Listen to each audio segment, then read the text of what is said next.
Hello guys, in today's video I'm going to show you how to transfer crypto from Gate.io to your Crypto.com wallet.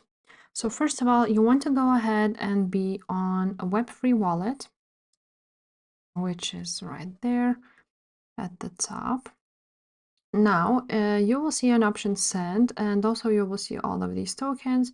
So if you choose the send option, you will go ahead and select the token which you have. If not, then you can go ahead and search for the token. So for example, let's choose Solana, and then you're gonna click send button. Now, as you can see, you need to go ahead and enter the address. So we need to, and it is on Solana network. So we need to go ahead to our Crypto.com. From here, you're gonna click deposit, crypto, and you're gonna search for Solana or this one. Now you're gonna select the network, which is Solana. And now you will have your wallet address here. So you're gonna copy it, go back to your Gate.io, paste the address right here, and click next.